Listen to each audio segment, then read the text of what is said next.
Welcome to KSOK Uncensored. Tonight's guest is Mike Terry. Mike lives here locally, met him in person numerous times. He is the co-founder of Patriots United Washington. Welcome, Mike. Thank you so much, Kristen. You're doing a great job sharing the truth with everybody. Oh, I appreciate that very much. And I've really enjoyed going to all of the events that you are putting on here locally. It's wild to watch. I don't even know what month it was, April, May, when you had one of the first election integrity events, and you've outgrown the space where those were initially held. And I feel like that one had maybe 200 people. And then the most recent one I went to was 700 people. So the growth is just incredible to watch. No doubt about it. This is definitely a season where people are really sick and tired of being lied to. They're hungry for the truth, and we're sharing the details about how people can get involved with real solutions and make a difference. Trying to make it easy for everyone to be able to do that. Yes, yes. I appreciate that because I was a keyboard warrior for a year and a half. I'll openly admit that. And I told my viewers that 2022 was a year of action for me, boots on ground action. And I stuck to it. I've been involved in a few campaigns now, and I'm attending events such as the ones you put on. And that's really where it's at. Because as one of your friends says, the fix is local, and he's spot on with that.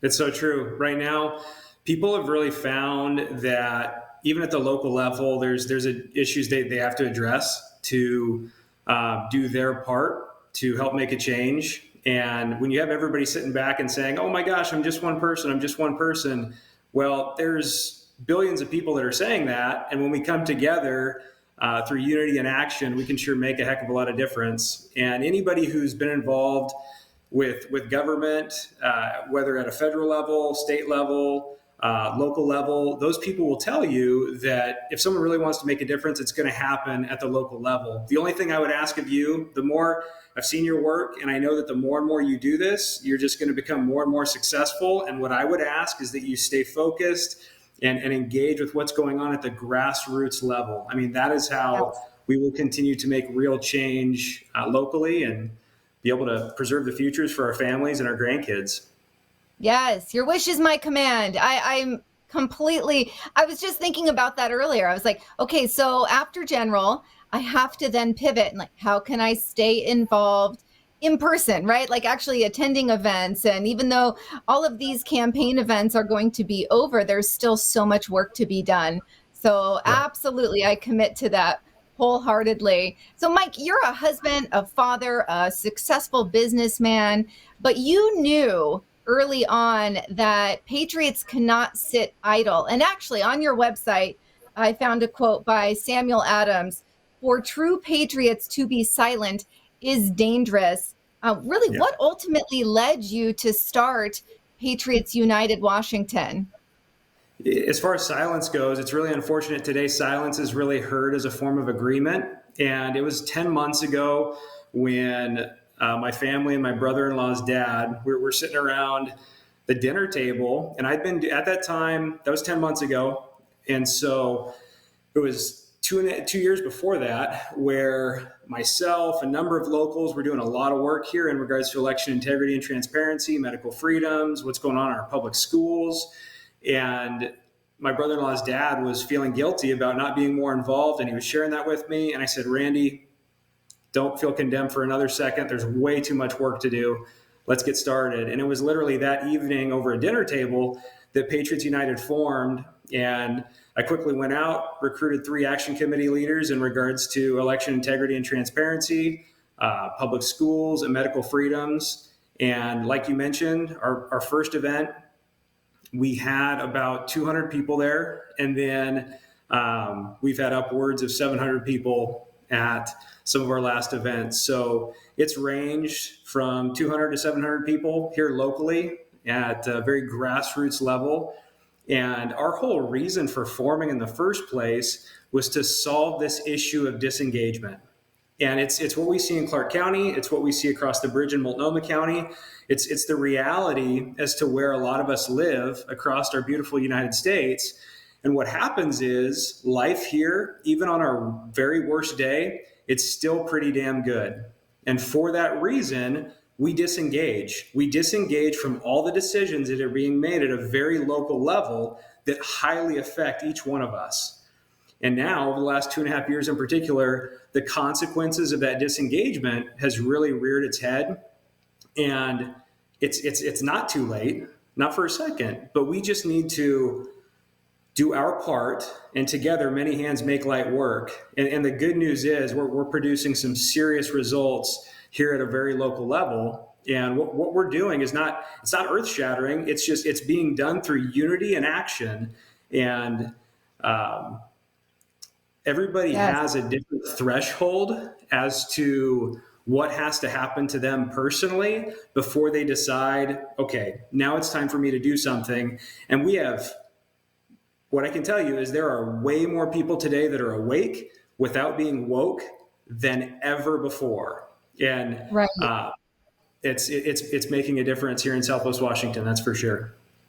I know. I completely. I feel it. As you know, I live over the Columbia in Portland, but I feel it when I'm in Southwest Washington all the time. And you guys are on fire, and I love it. And I'm from there, so I feel a little bit, like that's my home still.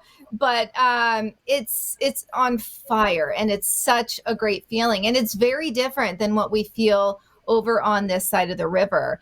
And my hope is to once this campaign season's over, to get more involved over here as well with things that can be done boots on ground, so we can even try to scratch the surface of where you guys are at. But it took dedication. It took those events that you're putting together. It takes that. You have to have that to where people have somewhere to go and be able to be around like-minded people that also want to get involved. Talk to me about, we have viewers, we even have some international, but mainly national, for folks that are either in the Pacific Northwest, but also folks that are not. What are some calls to action that you could suggest for them? Yeah, you got it. There's a number of things that somebody can do at a very local level that will make a big difference.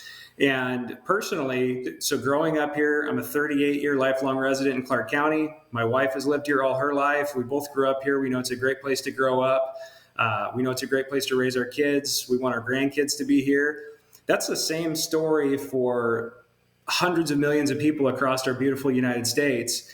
And the reality is we have to be engaged to go and make a difference. So in a 10-month period, I was able to put this team together really quickly because of all the work I was doing the previous 2 years. So knowing who is doing a good job at a local level in regards to what's going on in our public schools, medical freedoms, and everything to do with election integrity and transparency.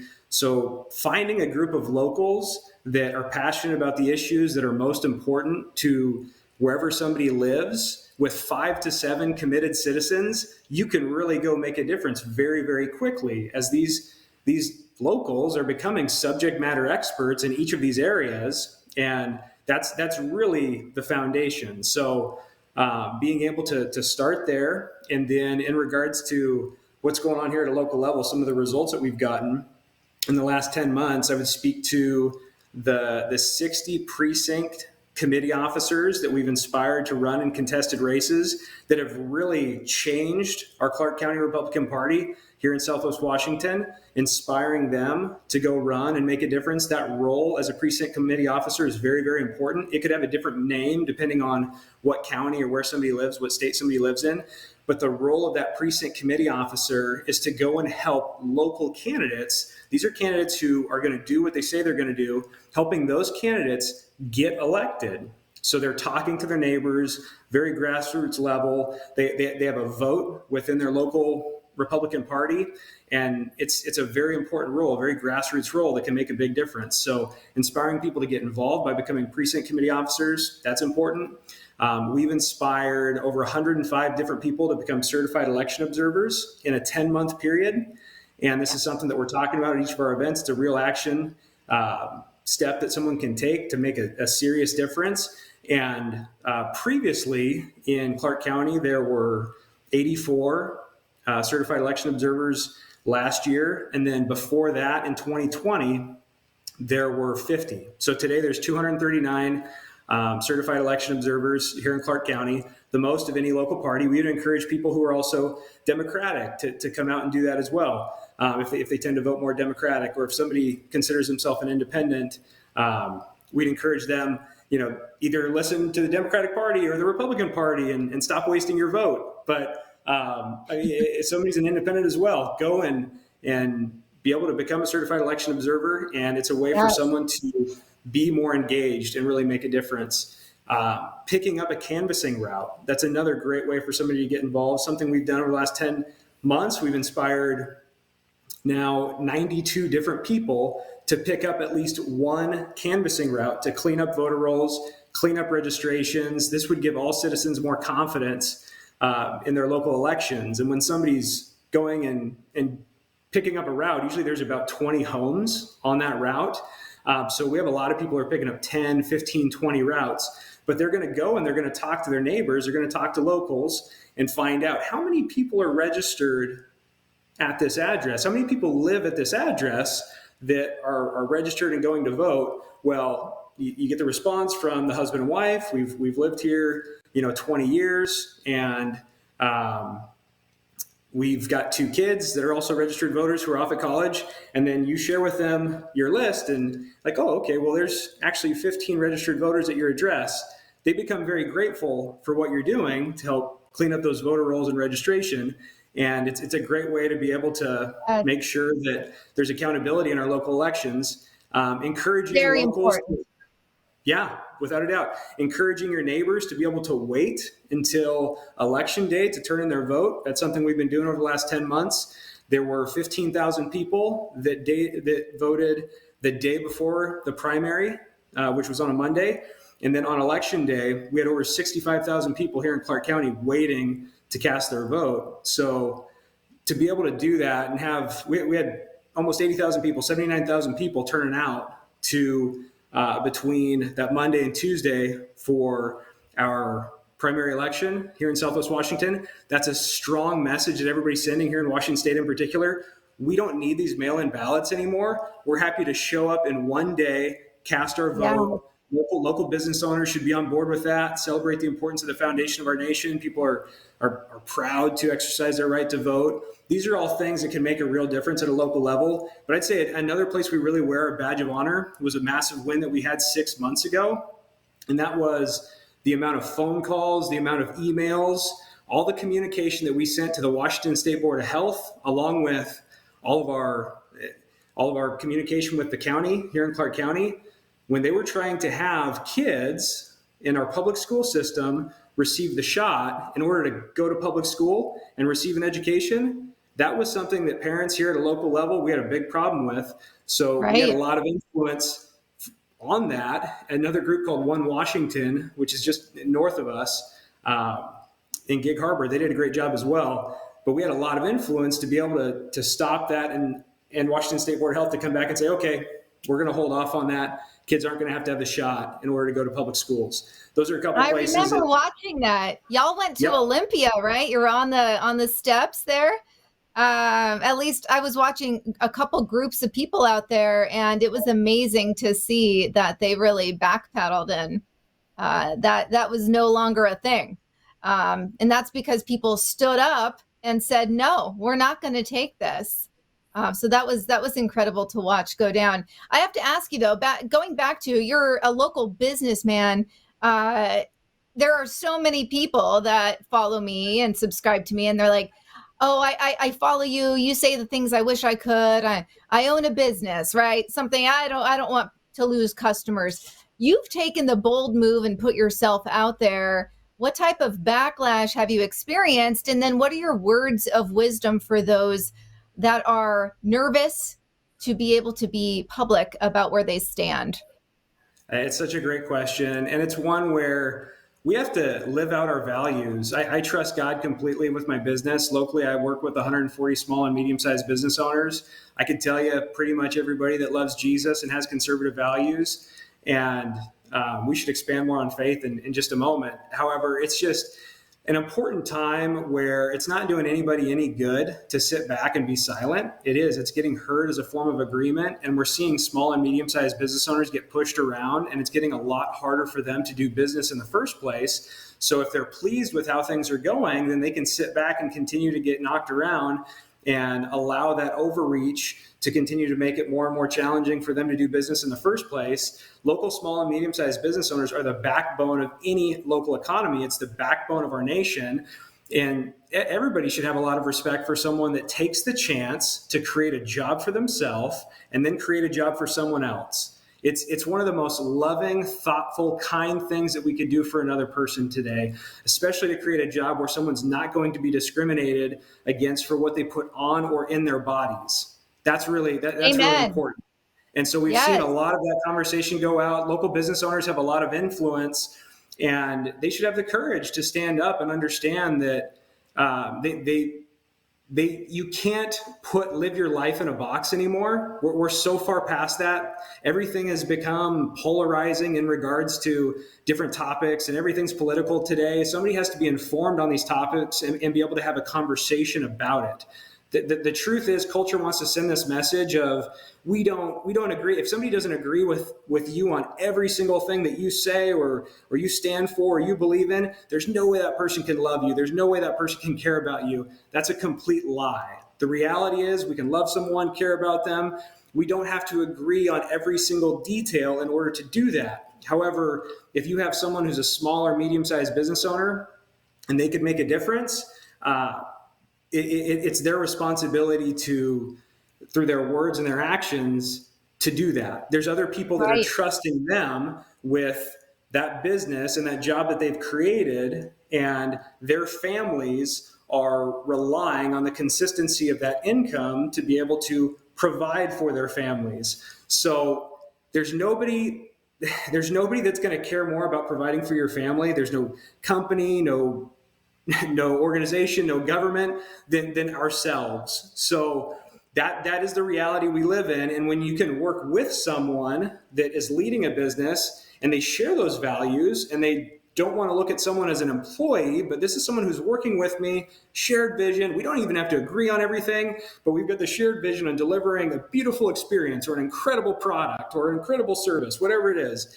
And that's something they're passionate about and you can get behind in regards to business. Beautiful, but we can't live life in a box anymore. I don't know if there's that person who would argue with that. They need to become familiar with the word convergence. Convergence. Life comes together. You can't live life in a box, and somebody should be able to speak to what they believe and why they believe it. They can't hide forever. So no more hiding. And it's true. I mean, I think of that when you're a local business owner, you're a leader in the community. And being a leader is, being unafraid to step out there and respectfully voice your opinion and not be silent, because you're so right. Conservatives are the reason, and I'm conservative, but I'm just saying we are the reason. Our silence over the years, it's our complacency. It's the reason we're in the predicament we're in today, is because we sat back and took it because we didn't want to poke the bear, didn't want to, just ruffle feathers. And a lot of people say, I let God handle it, right? Just different. I hear all sorts of different things all over the map. It's going to sit back and God will take care of it. But that's not how it works. And we have to fight to retain our freedom. Going into faith. That's a huge cop-out. That's a huge cop-out. When somebody says, oh, I'm just going to pray about it, or I'm just going to, just God will handle it. Okay, so God will handle it because he created us. We have a role in that. And for someone, the greatest compliment to prayer is action. So when someone's going to make a decision, certainly pray about it. And then we actually have to listen. We have to listen to what God's saying. And then we have to respond. So for someone to be able to have, if someone has faith is action. You actually have to go out and do something about it and live that out. Right. But someone has to be informed to be able to speak to it for sure. No doubt about it. I mean, it's a total cop-out if someone just says otherwise. Thank you for calling that out, because it's so true. And that just brought up what I experienced, when the police were all being attacked, especially my husband being a Portland police officer. I remember one of my friends who our kids went to Christian preschool together and we stayed in touch. I remember her reaching out and saying, I'm so sorry for what he's going through. And then she went on to say something about, I'm going to handle this the Christian way and keep quiet and basically not speak out for or against, right? And I remember saying back, like, Jesus was the biggest disruptor known to man. How dare you tell me that you're so sorry for what he's going through and what the other officers are going through, and our families, because we all felt it. But you're going to just be Christ-like in her mind and sit back and not voice opinion one way or another. I thought that was pretty disgusting, to be honest. It's sad. She doesn't know Jesus's full character. Maybe her pastor's not doing a good job. So I would just ask her if she remembers Jesus's response when he walked back into that temple and he saw that a very holy place, a very sacred place was being defiled. It was a place, a holy place of worship, and those Jewish elders, the Pharisees, the Sadducees, they were turning around and they had animals being bought and sold for sacrifice. And how did Jesus respond? He walks into that temple and he's fired up. He sees what's going on and he starts flipping tables over. And he's got a whip in the other hand. But guess what? He never sinned. Jesus didn't go around agreeing with everybody. He's the truth, the way, the life, and he's very clear on where he stands on issues. He obviously has a boldness and a courage that for us, it's very unnatural. So we have to pursue his character and not our own on a daily basis to go out there and live it out. It's a lot easy. It's a lot easier to hide. It's a lot easier to not have any tough conversations. We saw so many churches getting kicked around by culture, bowing down to man instead of bowing down to Jesus over the last 2.5 years. And they were scared. There's so many churches today that have been focused on buildings, baptisms, budgets, instead of actually modeling Christ's character, building up their congregation to go out in the world, further God's kingdom, and live it out.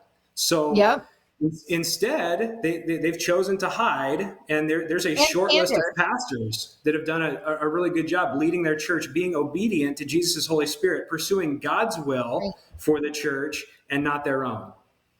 Right. Oh, I completely agree.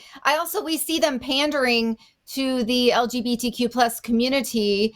And I'm not a hateful person at all, but I'm like, this is not right to have drag queen shows in churches, to be just all of that is just so off base. And it's frustrating. All right, I'm going to pivot because I know we have some, it's on the topic of faith here, but I'm sure you'd agree that really the establishment does anything they can to divide us. And what are the main two, right? Religion or faith and race. I feel like those are where they go first. But I would beg to differ with them, that I feel like, especially going out doorbelling and canvassing, I get to talk to people from all walks. And I really feel that despite what our background is, we have a lot more in common than we think. I mean, even just as I'm out doorbelling, I don't care if they have a BLM flag or a trans flag hanging on their house. I still go right up and they don't want crime and criminals roaming the streets either. That's one area that I've found a lot of folks are on the same page. But what are your thoughts on this divisiveness, this tactic that has been used and pretty dang successful? Yeah, no doubt about it. There is way more that unites us than there is that divides us. Black people are not the problem. White people are not the problem. Hispanics are not the problem. Jews are not the problem. Muslims are not the problem. Christians are not the problem. People who are interested in personal power for themselves are the problem. These people today are known as the establishment. We have these on both sides of the aisle. There's people who are interested in personal power for themselves who are Democrats and who are Republicans. And these people are completely unfit to serve us, we the people, at any level of government. Their focus is self-serving instead of what they signed up for. As a public servant, their heart needs to be completely positioned to serve we the people. And they have to listen first. They have to listen to their constituents and then exercise our will. if they want to fulfill their role as a representative. So faith is really important. I would even refer to our founding documents, how divine they are. In our Constitution, one of the things that we see is there will never be a religious exam for any representative, and there shouldn't be. That's in our Constitution. If somebody understands the Bible, they understand our founding documents, they find the connections between the divinity of our country, and there's way more that unites us than divides us. So as far as faith goes, it's important to understand whether someone has faith or doesn't have faith. The reason why our founders in our Constitution said there's never going to be a religious exam for anybody who's going to represent us is because we don't ever know where someone's at in their faith walk. Only God has the ability to judge someone's heart and know someone's heart. So when it comes to someone's faith, it can be very influential in how they make decisions, how they think. And we're making a decision with our vote. We don't know somebody until we understand how they think. So whether someone has faith or doesn't have faith, that's impactful as to understanding the process they're going to go through when it comes time to make decisions. So on our end, in our United States, we see the importance of our First Amendment. Our First Amendment's incredibly important. Our founders put it there for good reason. Someone's got to have the freedom of faith, freedom of speech. We've seen that be suppressed in many ways over the last 2.5 years. And most importantly, if someone is a Christian, if someone is Muslim, or if someone is Jewish, no matter what their faith is, and if we somebody else being censored or having that First Amendment suppressed or threatened or taken away, we should turn around and lock arms with that person, understanding we're all here for good reason. Our founders were fleeing the persecution of the Church of England when they came here to our United States. They were fleeing the tyranny of King George over there in England.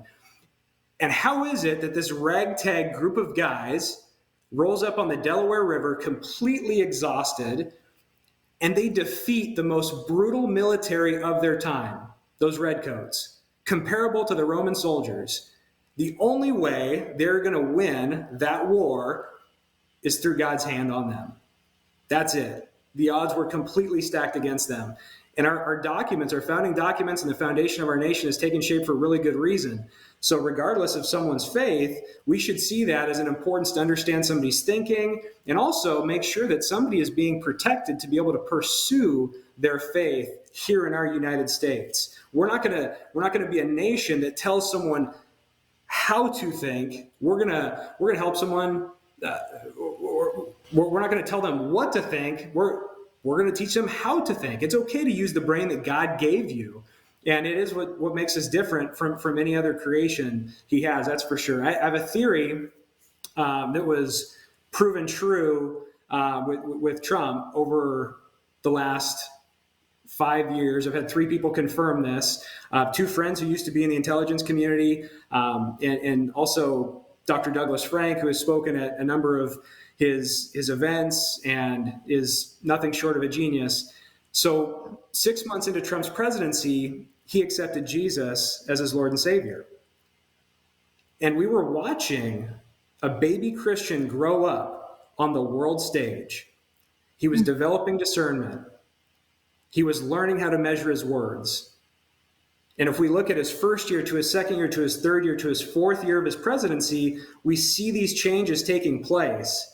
And I couldn't imagine, incredible success in business, just very, very business savvy. And what can happen too in situations like that is somebody can start to look at people as disposable. The hiring process could be very short. I could hire another person later. These are ultimately just paychecks and making money at the end of the day. As the president, or a very high-powered position with a lot of authority, someone is going to need to have greater discernment to make sure that they're hiring someone with virtue. If someone has virtue, they're going to be living life with a high standard of morality. They're going to be making impactful decisions that impact a lot of people's lives. And one of the things Trump did not have is people around him that were really trustworthy. There were a lot of people around him that he shouldn't have been trusting to make a lot of the decisions that ultimately were made. And it put him in a hard spot as a leader. And I think one of the things that God's been doing now over the last couple of years is developing that discernment and bring people around him with stronger virtue. This theme, Our nation is for a virtuous people. This is a theme that we see through our founding documents and really important for all of us to take note of. That's for sure. Living Yes. life Oh with a my high gosh. standard of morality.